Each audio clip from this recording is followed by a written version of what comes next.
Hey, what's up, my babies? This is your host, Dr. Jazzy. You're watching Big TV. And today I'm going to talk about my top 5 internet pet peeves. And from some of my conversations with you guys, I think I'm not alone. Yeah, no, not alone. So, after you watch it, comment, like, subscribe, share. So, let's get to number 5. You ever have those friends on Facebook who tag you in everything? Pictures? I mean, it doesn't matter. They just tag you in everything. And sometimes the things they tag you in, you don't want posted on your wall.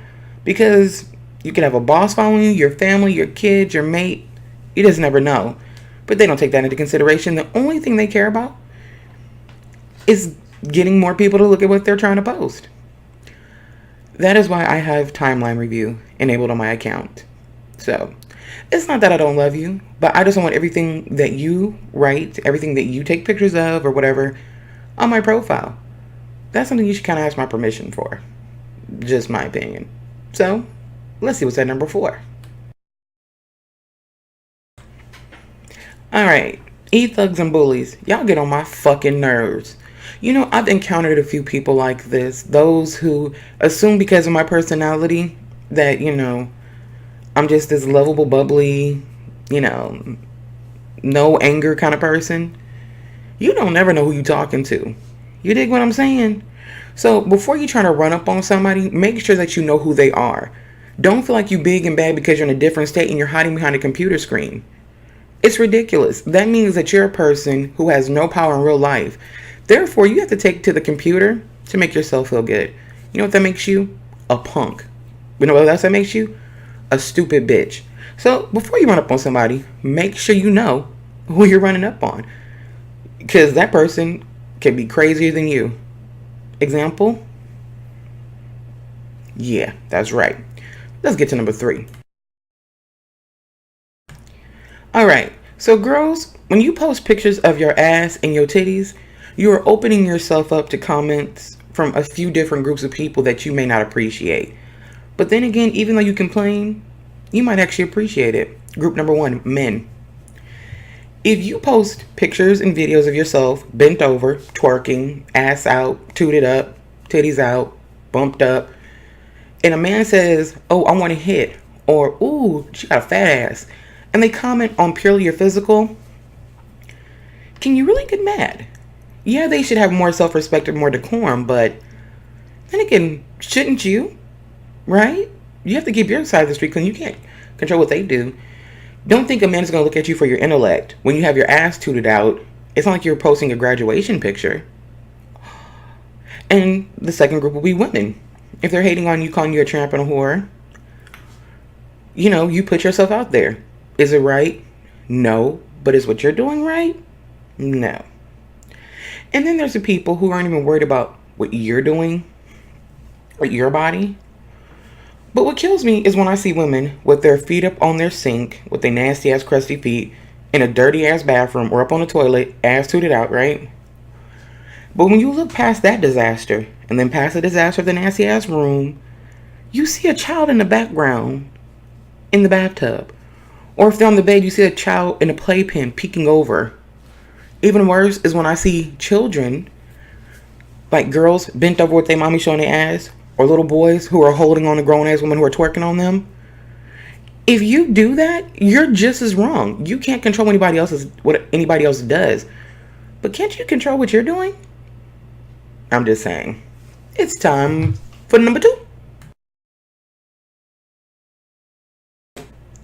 And number 2, we have those people who become famous on sites like YouTube, Twitter, and other places for hating their own people, their own culture.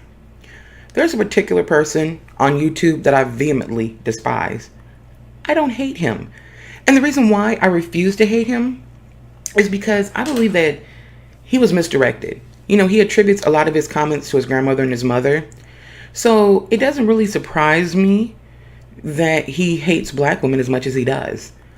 I've never heard him say anything positive. It's always this dumb black bitch or this or that. And it's like, You learn this from your grandmother and your mother. That means that at some deep rooted, deep seated level, they hated themselves and have passed that hatred for your own people onto you. And that is so sad.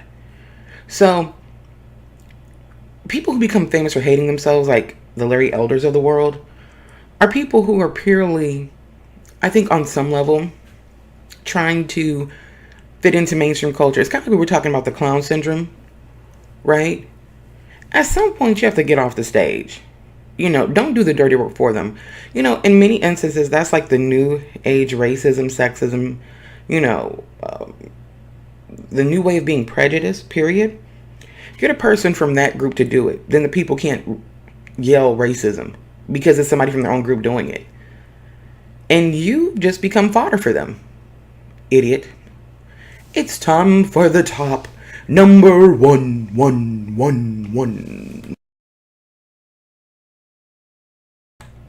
Worldstar, yeah, fool, get him, go. Yeah, baby, yeah, Worldstar. Okay, I've never wanted to choke my computer until I saw a Worldstar hip hop video. You do not have to yell Worldstar through the whole video.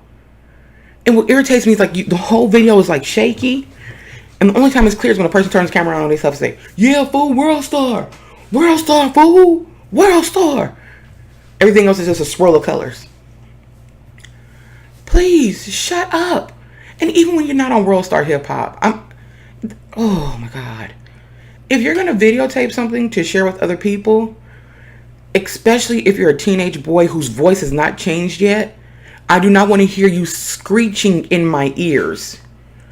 It's like this screaming thing that these teenage boys do that's like a screech. It's like fingernails on a damn chalkboard. That's one that just, oh. One thing that Worldstar has taught me is that the word nigga has become synonymous with like homie or dog. Because I see Asian dudes like, nah, nigga, get him, nigga. That's amazing to me. Because it wasn't that long ago that if we heard somebody saying that, we'd be like, but they have their black friends there, their white friends, their Hispanic friends, and that's something amazing that Worldstar Hip Hop has taught me. I wonder why they call it Worldstar Hip Hop. They should just call it Ratchet Worldstar. Worldstar Ratchetness, maybe. But anywho, put your pet peeves in the comment section below. Share the video, comment, subscribe, like it. I really want to know what you guys think. I really want to hear your pet peeves. Because the internet has brought a lot of things that are good and some that just make me want to smack the hell out of a whole bunch of people. So, like it, comment, subscribe, share, go.